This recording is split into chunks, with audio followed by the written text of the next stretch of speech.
This is Mason. It's 11 o'clock in the morning in Syracuse, and we're live in the 315. Here's Brian Higgins. Oh, it is 11 o'clock. It is Monday. We are live. It is the 315. Mason, relentlessly accurate as always. Yes, Givendo. It's like checking the clock with Georgetown basketball. Syracuse is filling in with aplomb right now. Game tomorrow, 9 o'clock. Yeah, late night. 9 o'clock coming up on tomorrow night. Yeah. It's not early. It is late. So, but we'll be here even later because we do a post-game show, which is post the game. So we got to have the game first. It's a whole thing. We'll get into that as we go along throughout the day. But welcome in here on this Monday. Let's launch in with our Thompson Road Tavern opening menu here today for the week. Here's the schedule for the day, the week, your lunch, the whole thing. Yeah, we're bringing level 9 energy. We'll be bringing level 11 energy by the post-game show. So here's the weekly schedule. This show, we're here right now. Tomorrow night post-game, Wednesday night, Jordan Night TPS report, 8 o'clock. Thursday, 11 in the a.m., we will be having a live in the 315. Saturday, the lacrosse game's kind of running right into the basketball game. Syracuse is at Hopkins. A big win yesterday for Lax, or let's rephrase, a big not loss yesterday for Lax, because that was, doggy, that was trending the wrong way for most of the game yesterday. So 4:30 Syracuse-Pittsburgh on Saturday. We'll do post-game after that, around about 6:30. Realistically, Reds' last dome game, Reds' last regular season game as head coach. It'll be a basketball post-game. Lax will have been over for a little bit by then, but we'll work in a little lax as well. Welcome in, everybody, here on this Monday. Here's the game plan for us today. I'll take it in reverse order. We're going to do a little no wrong answers at some point coming up, getting you ready for tomorrow night, Cuse and Louisville down at the Yum Center. We will do Who's Next. I don't know how we've stumbled upon it. We're doing yet another theme week of Who's Next. The two coaches will be discussing on Who's Next this week. Kev just drove by Thompson Road Tavern. Guess where Kev was driving on? Thompson Road. Theme week this week. Last week we had a Xavier theme week, which was current and former head coaches of Xavier. This week, our theme week on Who's Next is going to be coaches currently coaching at their alma mater, a.k.a., you want to be outside the family. These are coaches that are at their alma mater. Their alma mater is a level or two below Syracuse. Would they be intrigued in the idea of bumping up? So it's alma mater week, and that alma mater's not Syracuse on Who's Next. And in a little bit, we just did not have it available on Saturday after the game. We have it now, and I think it was poignant enough in many ways. I want to play it back, Reds post-game press conference, at least in part, from Saturday. Because we got a lot of the emotion that I think we've been craving from Red in many ways. Is the camera tilted? I don't know what's going on here. We got a lot of the emotion that we've been craving from Red in many ways, but, too little too late, and it did get us, he finally said, I don't want to say the quiet part out loud. He finally said a lot of the parts that we've been saying out loud. So we got that going for us throughout the show. And as always, link pin top of the chat if you would like to join the show. What's crazy, fella Ferda, is that's not even one of the coaches I plan on featuring this week. It could be, we could go along multiple weeks. I have Shaheen on the list. I did not have him marked down for this week. There's a lot of coaches coaching at their alma maters right now. Thompson Road Tavern, as far as their menu this week, it's Monday. You know what that means, the $5 Nashville Hot Chicken Sandwich. They've also got the chicken noodle soup available. Tacos tomorrow. Weck Wednesdays, the beef on Weck coming up on Wednesday. Open-faced roast beef on Thursday. And the Lenten fish fry on Friday. So there we are, our Thompson Road Tavern opening menu for the day. Where is it? Thompson Road. Go check them out. Lunch, dinner, other hours. They have beer, I'm told. It's a tavern, so you can do that whenever you like. It's open 7 days a week. Today's the day. Go check it out for the lunch. So off and running here on this Monday here, live in the 315.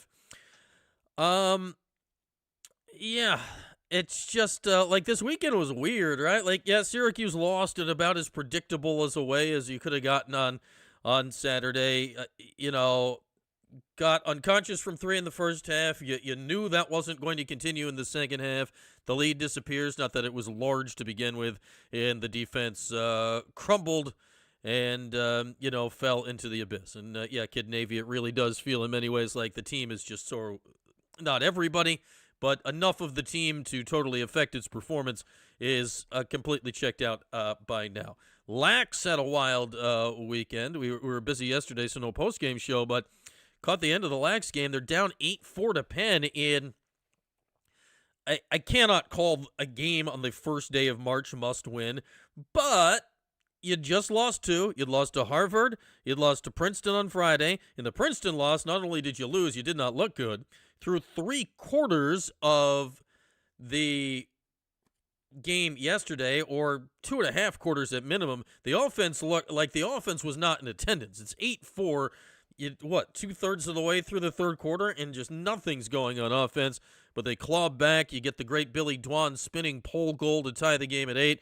End up winning the game on overtime. John Mullen winning the opening faceoff. Michael Leo converting in a game where Mullen really struggled, and he's kind of been struggling here for the last few games, but came up with big faceoff wins at timely moments yesterday. Not a must-win game, but that was a much, much, much better not to lose it kind of game, just to right the ship, get a road win. Now you have 1 on the road halfway through this 6-game road string. Next is Hopkins. Hopkins ain't great. Can you go down to Homewood, get it, and then head on out west for Denver and Air Force in Denver coming up a week after that. So a little lax here on this Monday as well. But want to get into the hoops here, and I kind of want to get into it, Kid Navy, on this idea that you're talking about. We did not have it live after the game on Saturday, but let's listen back. I don't often 2 days later listen back to a press conference because it's a press conference. Like, either you got it live or close to or not. But this is Red. I feel like Red's going through all 7 stages of grief. Is that how many there are? 5, 7? However many stages of grief there are, I feel Red is going through them all live in real time in front of us. And we've seen, like, I don't know if he's going through them in order. I feel we've seen acceptance. We've seen kind of anger at the media. Well, on Saturday, he finally said out loud to us, media fans, what, not that I don't know if it would change it. We've all kind of been begging for him to say it because it's all felt true here for a while that, hey, this team ain't always playing hard. And it's been rough to watch here at points. It's been a struggle all year for us. And in college, you got to be tough. And you got to do tough things. You got to make tough plays. You got to have resistance. You got to be able to defend. And, we just don't do that. We've been inconsistent all year, and that's reflected in our record. That's been a challenge all year, and to get people to care about that end of the floor, and not only the offensive end of the floor. And, so, until that mindset changes, our results are going to be mixed. But you got to be tough, and you got to be able to play both ends of the floor in college basketball. In basketball, period. And, we're just not doing that consistently. Offense, but you got to be able to get stops. And I think at the end of the, towards the end when they made their run, the result was we couldn't get a stop. We couldn't get a rebound when we did get a stop. Not diving on the floor. Ball getting knocked out of our hands. And then on offense, we got pushed around. We coming off screens, we just give up because we get bumped. You got to be tough to play college basketball. And you can't just worry about one end of the floor. You're not going to get the results that you want. and, not consistently for sure. So, questions? It's one where that was opening statement. He just came in ready to say it, which was good to see. Not that it matters, but it's good to see. And level 5. So at this point Mike, in the year, how disappointing is that for you? Very disappointing. We've been patient. We've worked on it. We've given all the information. We've shown it. We give up 10 offensive rebounds to Wake Forest. And again, very good offensive team. Obviously the rebounding numbers are what the rebounding numbers are, but, to give up that many offensive rebounds every game, you don't give yourself a chance to win. So I mean, so many rebounding drills and so many, drills that you can do, it comes down to, do you want to do it? And we're just not doing it. Adrian, You can hear the frustration in his voice there. You got to want it. It can't just be the coach that wants it, right? play at. But, there's been moments this year where the team has played at that style, like that win over Tennessee, like the win over SMU just a little bit ago. Do you look at those moments and kind of see, a little bit of a missed opportunity just in terms of the inconsistency factor that has hindered this team? Absolutely. That's been the, again, we've competed, we've played with most teams, again,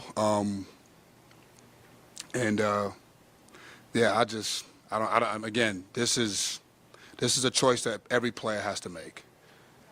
The time and the effort that we spend in coaching and showing and pushing and challenging and trying to get them to understand what it takes to win basketball games, and we just keep coming up short, so I guess that's on me.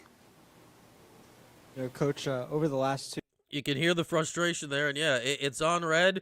But in this era, right, is it all on the coach? It's clearly not working, but man, it's got to be frustrating from his perspective when the guys don't go all out. It's a combination of both.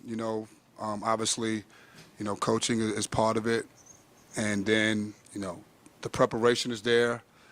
Obviously, it's very hard to win on the road, and we've been in games. We've had a chance to win, and we just it always comes down to those small plays, those toughness plays, and that's why I keep talking about toughness right now, because that's what it does. It comes down to that. It doesn't come down to a missed free throw or something. Like comes down to a missed box out. Think we got them to miss in the zone, can't get the rebound, they get a three. All right, a guy's going, has it going, 3 seconds down, we let him shoot. So, again, I'm going to take my accountability for sure, and I got to do a better job to get them to understand. But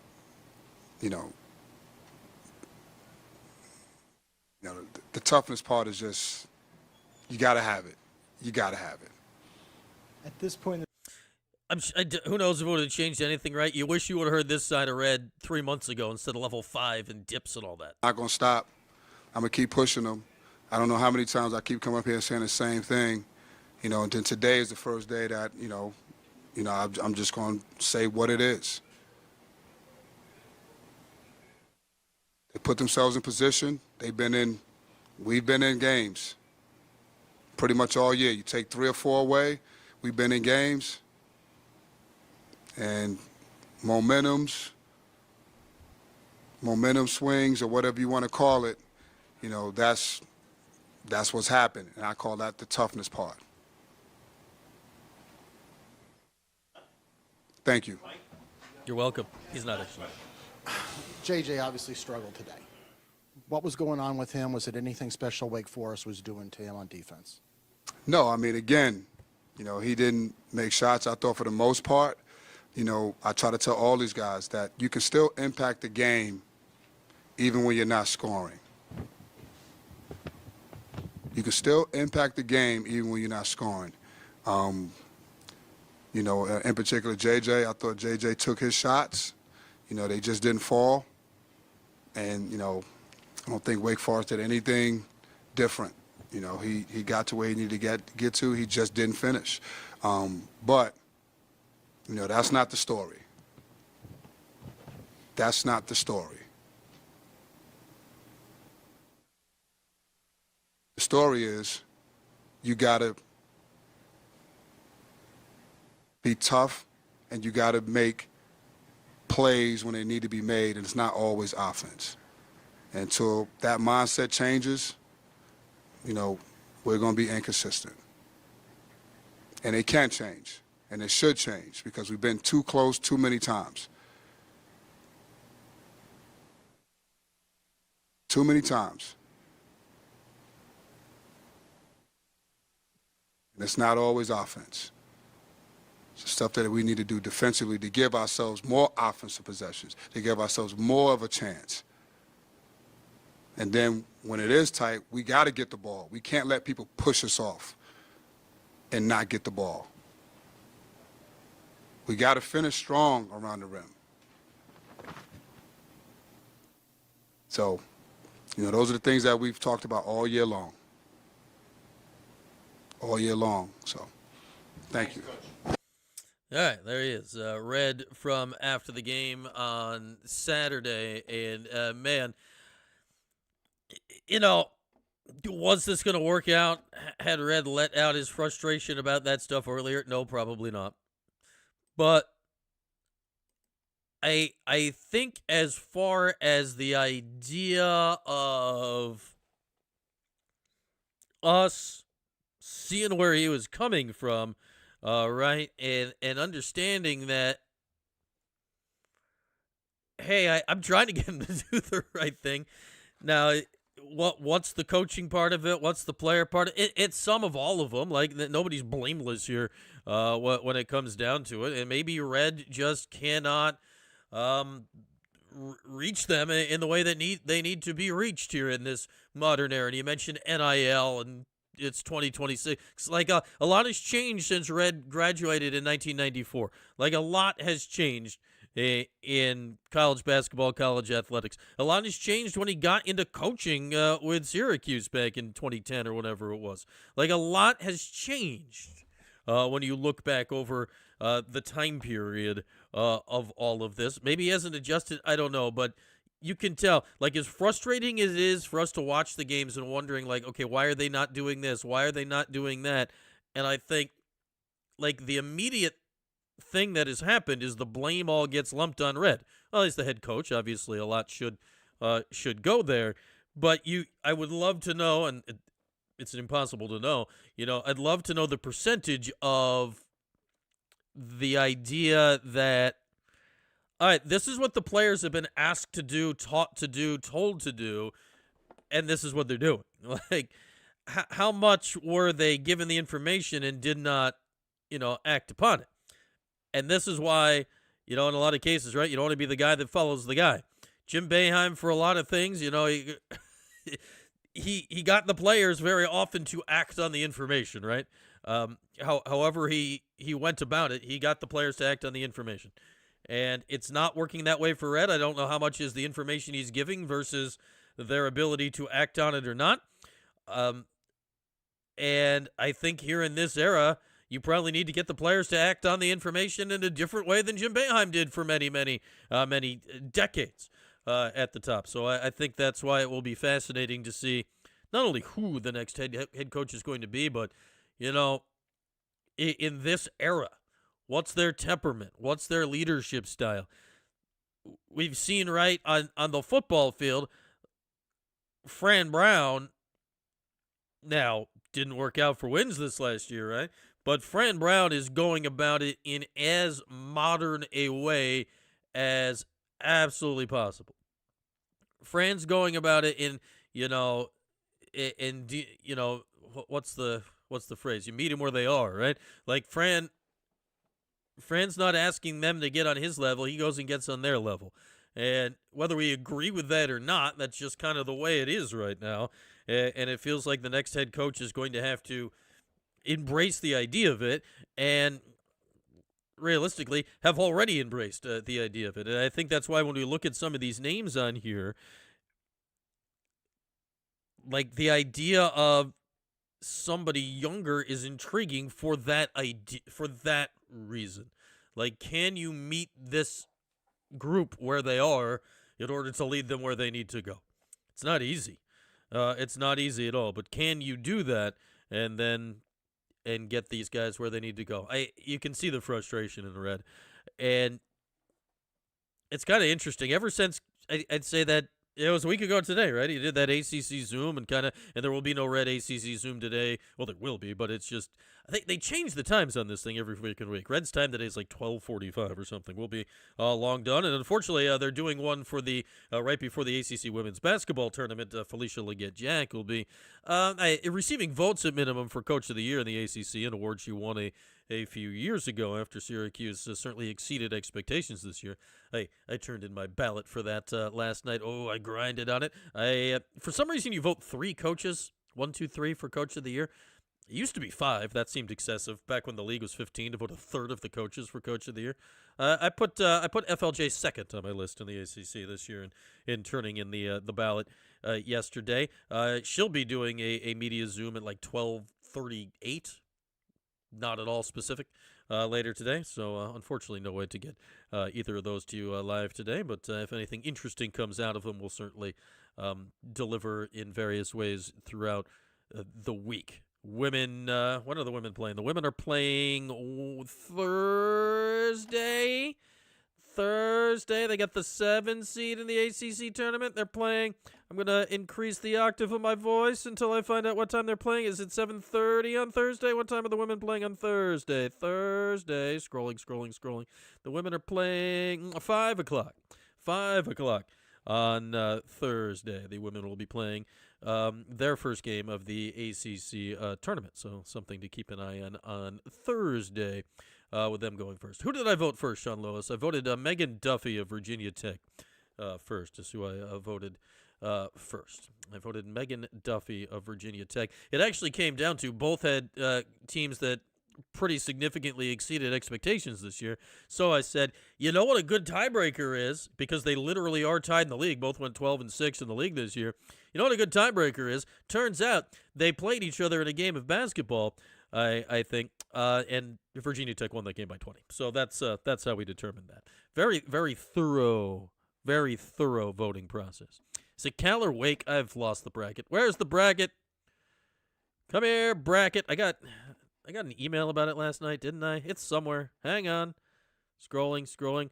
The Ally ACC women's basketball bracket is set. Yes, Cal or Wake Forest. The Orange beat Cal. That was that crazy triple overtime game in the Dome earlier this season. They won much easier over Wake by 15. And unlike most years when the tournament's in Greensboro, the tournament is in extreme suburban Atlanta, if that's what we're calling Duluth, Georgia, this week. First time the tournament has strayed that far away in my memory. There was the one random year down in Myrtle Beach when North Carolina had that bathroom law thing going on, and the ACC pretended to care about it for a few months, and then stopped. So we got to go to Myrtle Beach. That was all right.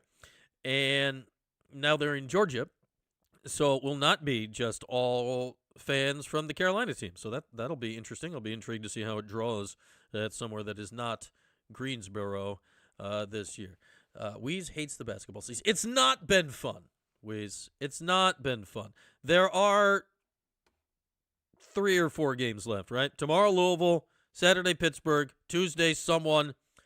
Like, if you're playing on Tuesday, you are capable of winning on Tuesday just because everybody playing on Tuesday, if we think Syracuse is checked out, a lot of the teams playing on Tuesday will be checked out. The question is, are you playing a team that's checked out or are you playing a team that's not? And that very often determines those Tuesday games of the ACC tournament. So that is not something we will know until the games are done this weekend.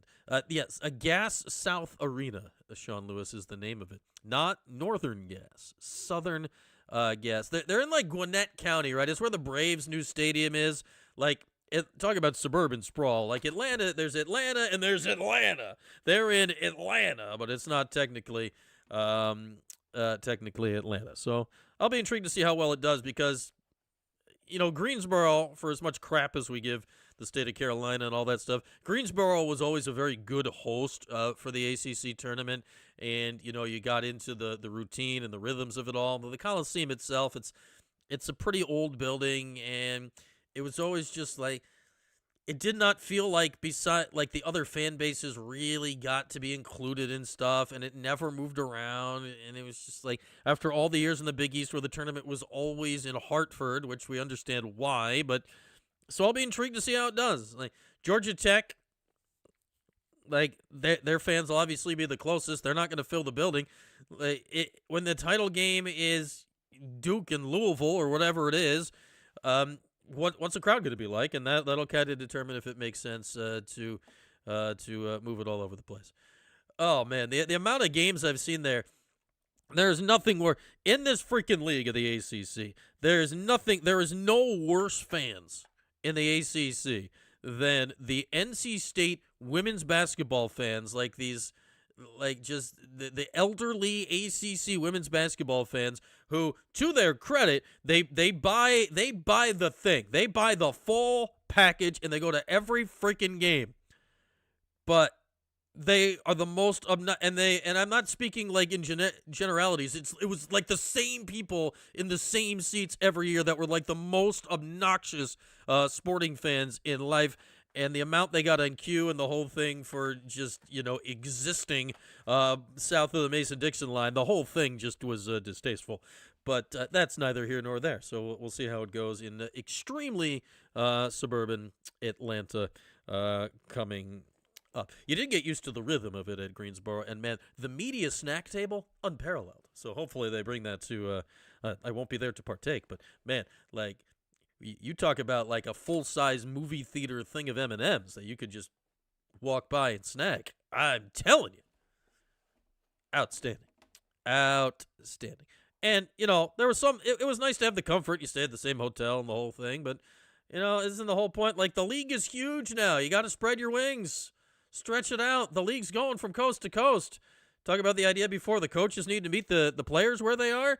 Like, the ACC needs to meet the teams where they are, and there's only 4 of them in North Carolina right now. That used to be, 30 years ago, half the league. Now it's less than a quarter of the league. And we need to acknowledge that, right? We need to absolutely acknowledge that. Okay, should we do a little Who's Next? Should we do a little Who's Next? Yeah, that's true, Kid Navy, but I'll say this. They're more mad about it in Raleigh than they are in Chapel Hill or Durham, and those places are all right next to each other. The people that wear the red are much madder about it than the people that wear the light blue and the people that wear the dark blue. And my goodness, it was stark every time we went to Raleigh. Every time we went there. Stark. Like stark. We could go all Coastal Conference, Zach, working the West Coast. I don't know. All right, let's do a little let's do it.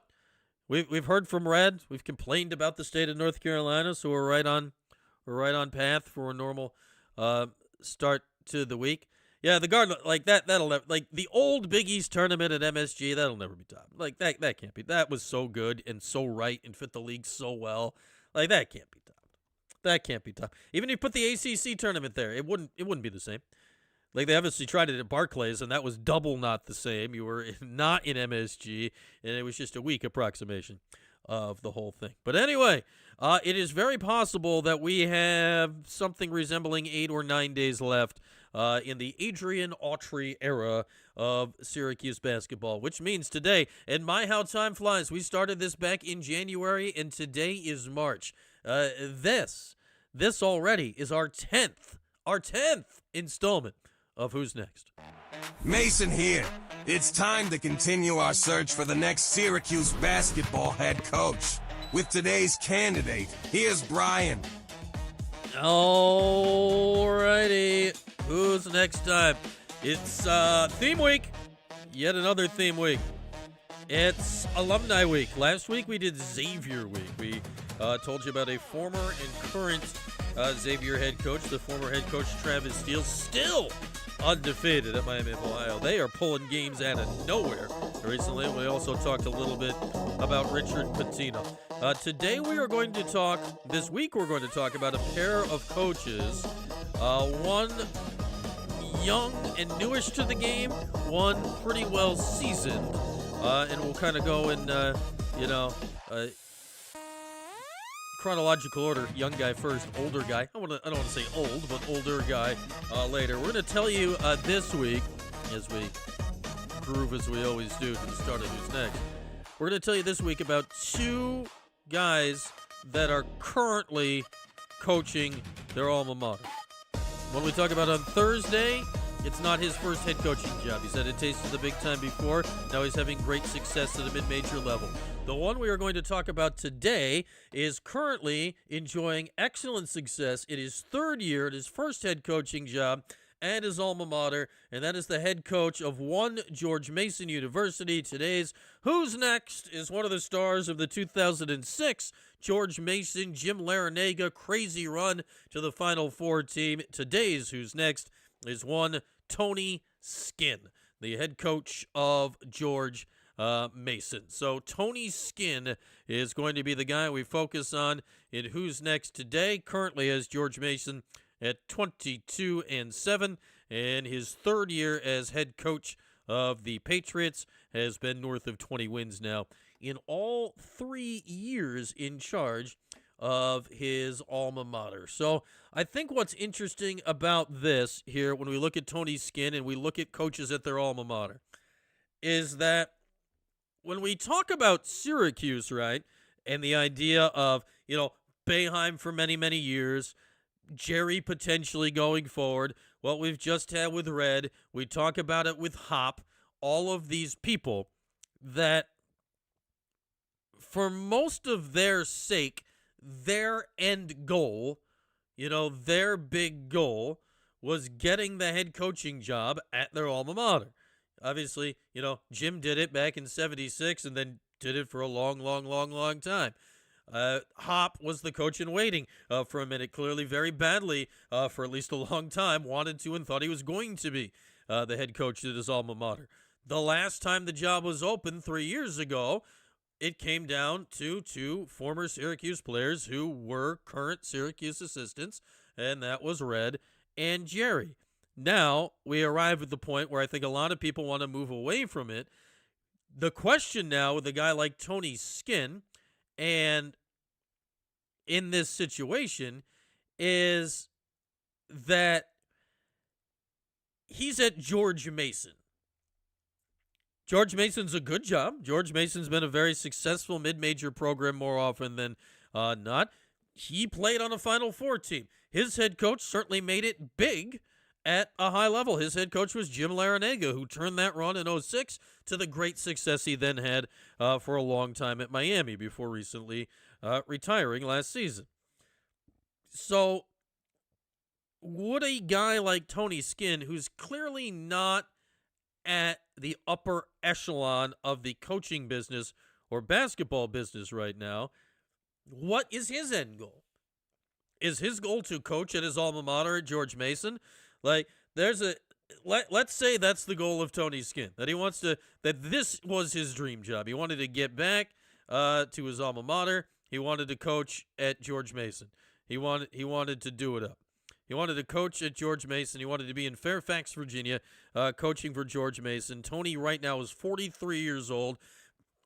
Realistically, if he keeps doing what he's doing there, he's 20 games a year and above that. He could be the coach there for as long as he wants. He could coach there for the next 20, 25 years if he really feels like it. Because, one, it's your alma mater. They're going to give you a little wiggle room. Two, he's doing a really good job. So here's a guy, I don't know what Tony Skinn is making there, but here's a guy that, if he wanted to, he could do that. To your point, fellow Ferner, Georgetown's right next door. If and when that job is open again, this is a name that's going to come up. And yeah, he's faded a little bit, but I think he's still a good coach. I mean, you talk about faded a little bit. Last year he went 27-9. So this isn't a one-and-done year situation.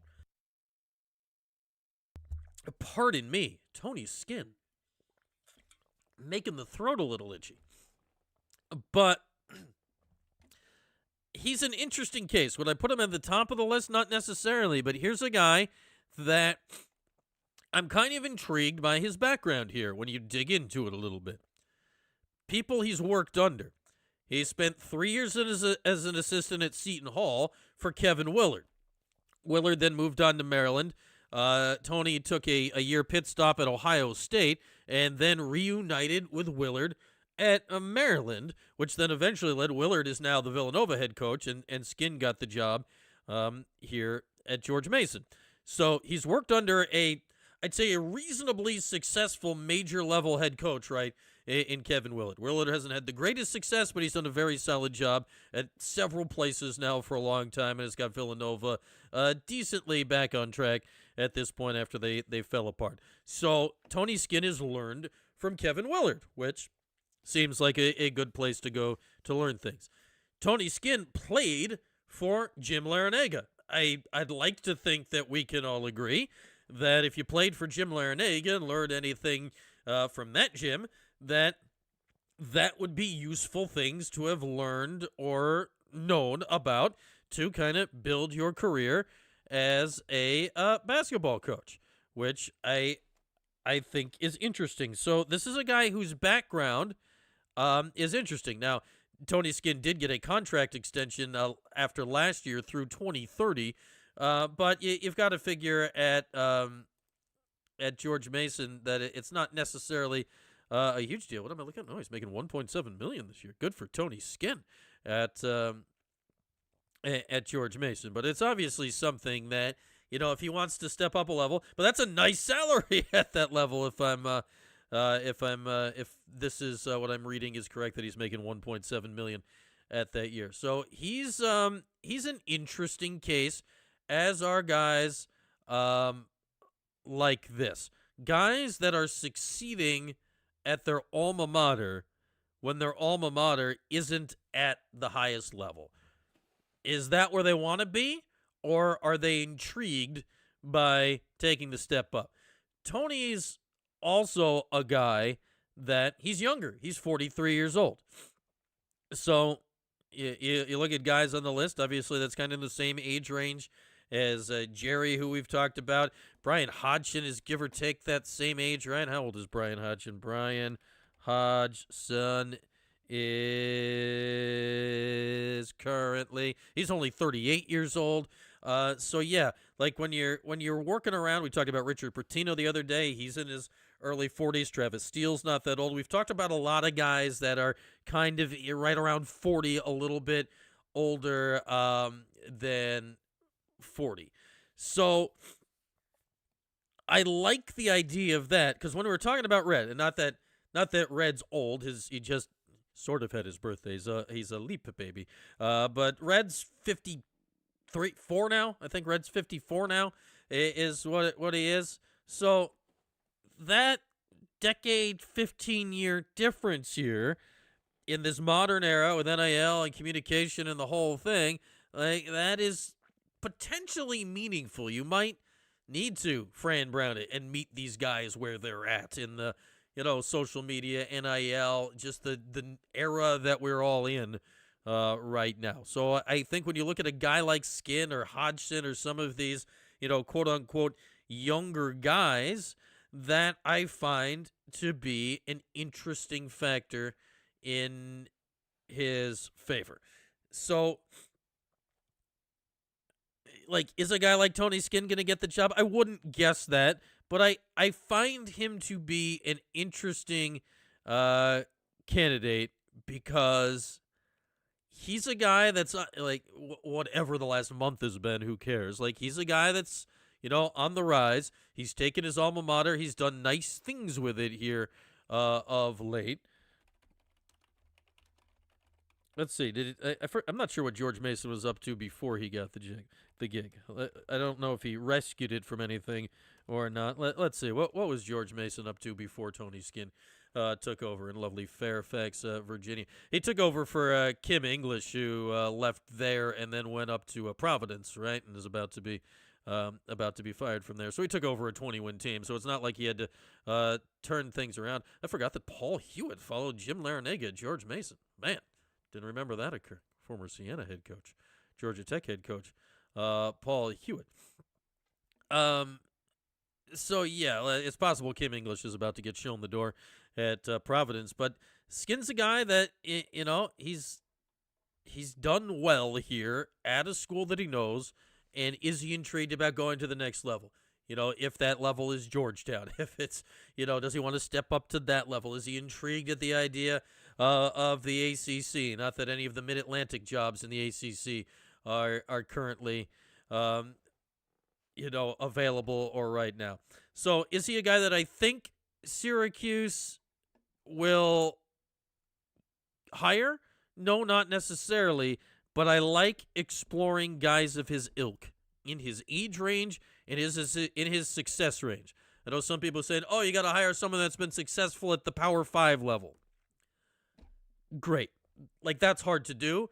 In order to do that, you need serious cash, because in theory, to do that, you need to hire them away from the school that they are currently being successful at that. I think right now it's can you hire somebody that's on the rise?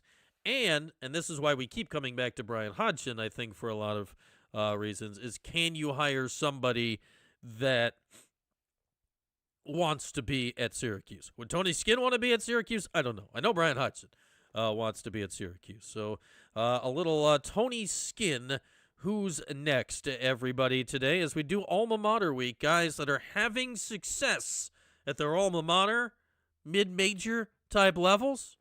George Mason in the Colonial Athletic Association, the CAA, and would they want to take a step up? Would they be intrigued? Because they are guys that are winning at that level. On Thursday, we'll take another guy that is coaching at his alma mater.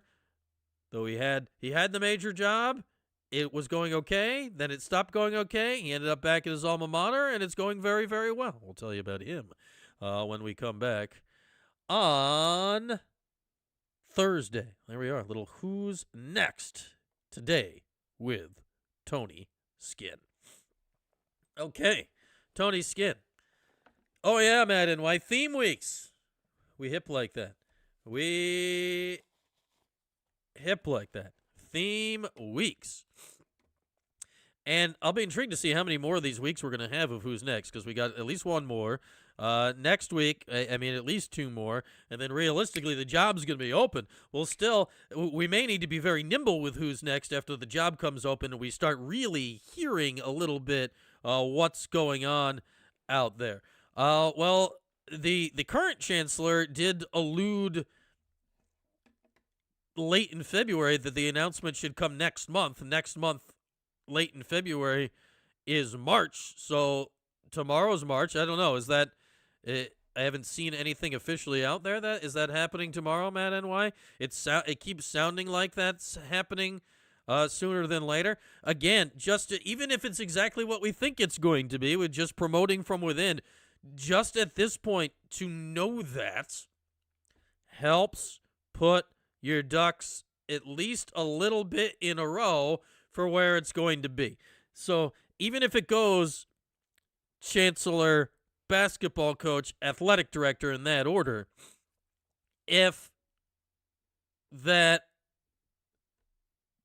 new AD is not in place when the basketball hire is made, which is extremely possible, if not likely at this point, then at least have the chancellor in place, that when the new AD is coming in and saying, "Oh man, I didn't get to hire this coach," they can at least be on this, talk to the chancellor, see where things are coming from the board, and kind of be on the same page, hierarchy top down.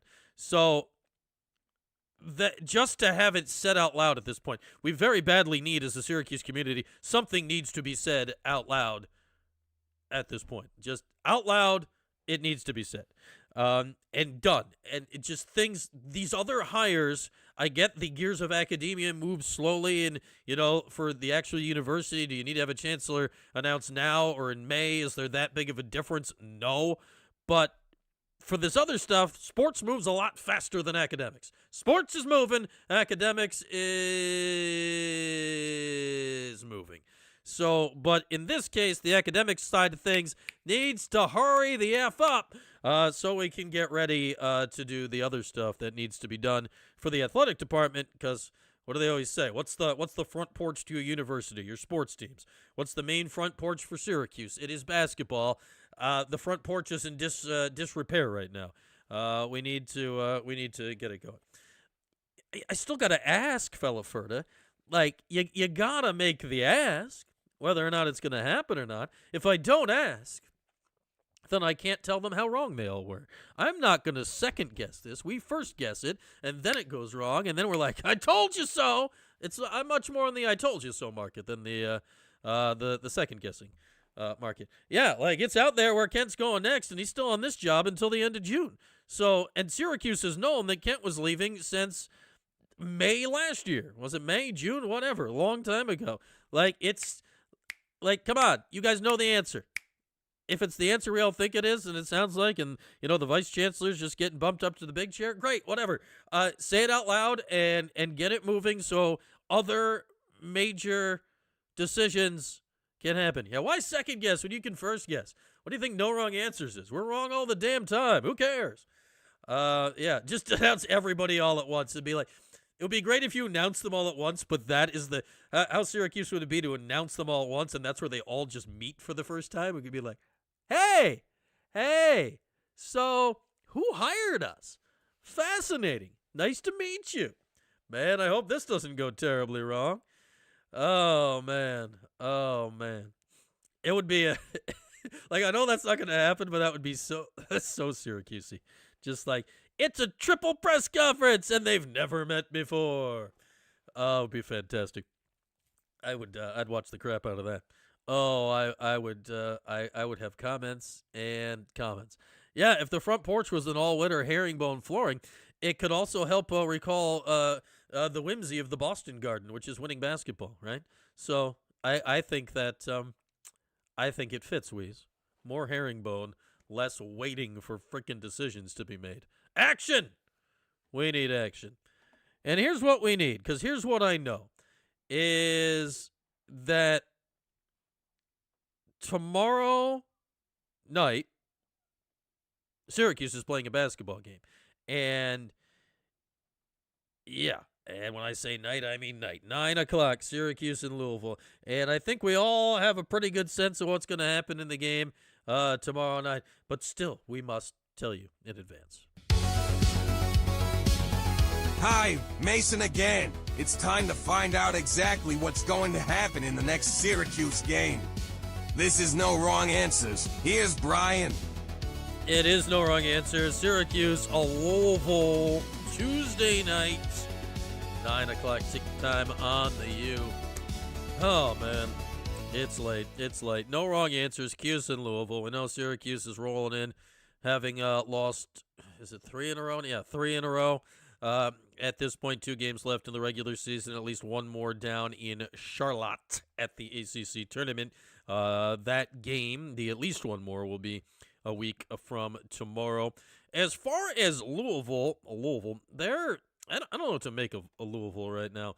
They are 20-9. They were barely hanging on to the back end of the top 25, then lost a couple games last week. So I imagine when the new polls come out shortly, they will be out of the top 25. They've currently lost 3 of 4, though, all on the road. They lost at SMU, came back home, beat Georgia Tech, and then have lost at Carolina and at Clemson in their last 2 games. They've got Houston at Miami to end the season. There was a point a month ago or so, or I'd say it was a reasonable thought a month ago that saying Louisville was the second best team in the league, or at least in the mix, wasn't a crazy statement. It wasn't a crazy statement. Yeah, no CW for this game, Big Tuna, but the CW is back for one last joyride this year on Saturday. Like, I think everyone knew, like, Duke's the best team in the league. All right, Duke's the best team in the league. But then you were looking at, like, Louisville and Virginia and Carolina, and Clemson was playing well, and NC State was frisky, and then Miami's turned out to be frisky. And Louisville's now 9-7 in the league. They're currently in 7th. They're currently in 7th place in the league. Not bad. Still certainly heavily in the mix to make the NCAA tournament. I would think today they'd be a tournament team, but they've backslid toward the bubble. This is not as far as just the opponent. Like when it felt like a month ago, you're looking at the schedule and you're looking at Louisville Tuesday night, 9 o'clock in the Yum Center. Just the opponent made it sound impossible. Now, the way Louisville is playing makes it more possible, but the location and the way the season is going is what may make this impossible coming up a Tuesday night for Syracuse because it's just not been great here of late, obviously for the Orange, and the Syracuse-Louisville series of late's kind of been weird too because Louisville turned into a mess there for a few years, and then obviously Syracuse is what it is right now. So Syracuse had won 4 straight versus Louisville. That was called, and they'd won 4 straight and 6 out of 7 versus Louisville after a long stretch of not having a lot of success, and that was called the era where Louisville was absolutely terrible. Now Pat Kelsey's the head coach. His first game against Syracuse last year, the Orange lost by 24. It's a very different Louisville lineup this year, but we'll see how that all goes here coming up tomorrow night. So let's get into it. No wrong answers. Syracuse and Louisville coming up on Tuesday night. Let's start with Donnie Freeman because And man, when you hear Red talk at his post-game press conference about effort and all that stuff, Donnie's one of the people he's talking about. That's for darn sure. That's for darn sure. That Donnie's one of the people he's talking about. This is just kind of the game I predict now for Donnie now. Like, the ball will go in the bucket as it did on Tuesday night or on Saturday when he had 28, a career high. He'll have 17 points in this game, 6 rebounds, and then just a few head scratchers because that's how it goes. J.J. Starling had an atrocious offensive game the other day. The ball did not go in the bucket. It will go in the bucket a little bit more coming up tomorrow night. 14 points for J.J. Starling in this one. Kyan Anthony has become a total non-factor of late. He will have 4 points in this game. 4 points in this game. Fellow freshman Sadiq White, no wrong answers. I got into weird Twitter fights about this over the last few days. About, like, would you want Sadiq back and how important is it and all this stuff. Sadiq is playing much better now than he was a month ago and 2 months ago. I don't think that's arguable. Sadiq is, you look at fellow freshmen, Sadiq is playing much better now than Kyan Anthony is playing now. I don't think that's arguable. I would like to see a little bit more Sadiq because you talk about some of the things that Red's been talking about. Sadiq clearly gives a crap. Giving a crap, good. Sadiq tries real hard. Trying real hard, good. So we'll see how that all plays out. No wrong answers, Sadiq White. 9 points and 7 rebounds in this game. 9 and 7 for Sadiq. It's the give a crapness about him. I'll tell you who else gives a crap. That's Nate Kings. We like Nate Kings. Nate had another nice game last time out. I think he has another nice game against Louisville. 16 points, 7 rebounds, 3 assists for Nate Kings. The other Nate. Yeah, the other Nate. Nate George. He actually had 10 assists last game. I don't know. Nate George, 7 points, 7 assists, 5 turnovers. Nate George, I don't know. Tyler Betsy's gone kind of mysteriously absent of late. He'll hit a 3. No wrong answers, Tyler Betsy. William Kyle had an awful game last time out. I think he'll bounce back a little bit. 9.7 rebounds, a couple of block shots for Kyle at Louisville tomorrow night. No wrong answers for Louisville. They got 2 dudes that put the ball in the bucket, Ryan Conwell and Mikel Brown Jr. Conwell, a Xavier transfer, Brown, a freshman, are both averaging 18 points a game. Brown pops to me. Brown, in this year of the freshman, right? There have been so many talented freshmen. Brown has had some games where he's gone off. He dropped 45 points on NC State. He had 29 in back-to-back games recently with Baylor and SMU. Why were they playing Baylor recently? That's peculiar. He had 24 the other day against North Carolina.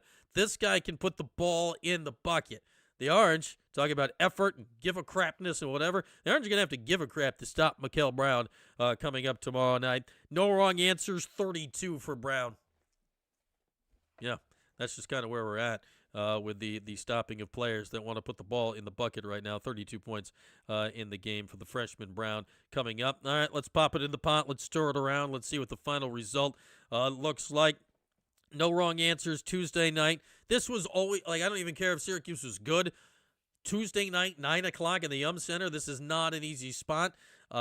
Setting aside maybe at Duke and maybe at Carolina, this is your hardest location game and road game in the league this year. And when Louisville's good, it's a real problem. They've been, mediocre here of late the last few weeks. So, no wrong answers.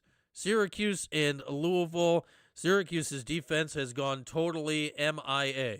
And I don't think that it's going to undo the M part of it coming up on Tuesday. Final score, Yum Center, Brown goes off, Louisville 86, Syracuse 72, as the Orange absorb a fourth straight loss here as we come toward the end of the regular season. Again, you're in the right place, and I tell you this, you're going to be here after the game. We will all get to the finish line of this season together.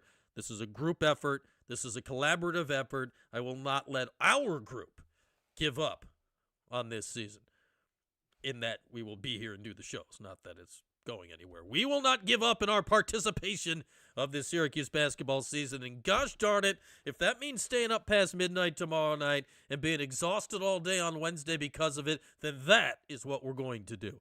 And I don't want to do that alone, so you will all be with me after the game against Louisville, Syracuse and Louisville. Your calls, your chat. We'll see if we can get the red presser after the game and all this stuff that we normally do. So there we are, a little bit of no wrong answers for Syracuse and Louisville.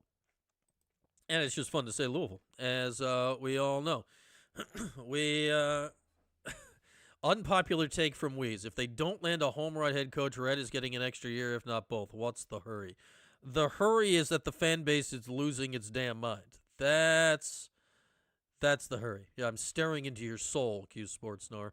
That's the hurry. The hurry is that you just can't afford to have an empty dome. And I'd say this, right now, the Syracuse job is, if not the number one job on the market, it's the number one projected job on the market right now. We'll see what else changes over this season. It's going to be a very in-demand job. If you wait another year, that's not guaranteed to be the case. For one, if the program keeps doing what it was, the level of the Syracuse job will tail, and then who knows what other major jobs open in a year. And now you're dealing with it. Exactly. No wrong answers is undefeated, Matt NY. There are no wrong answers. It's in the title. No wrong answers has never lost, and that's exactly what it is. Yeah, you won't have a fan base if you don't get this right, is correct, Tuna. The problem is you won't have a fan base if you wait to do anything at this point. Look at the attendance in the Dome. People's patience is done. It's done.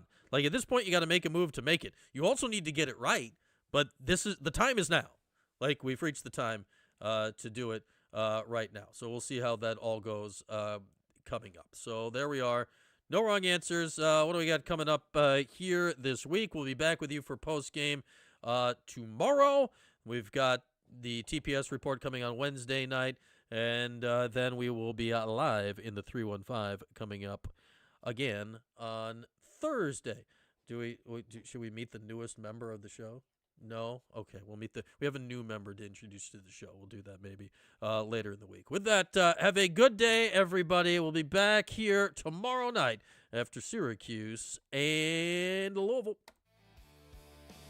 Thanks for watching the 315 with Brian Higgins. Don't forget to like, subscribe, and turn your notifications on. We'll see you next time.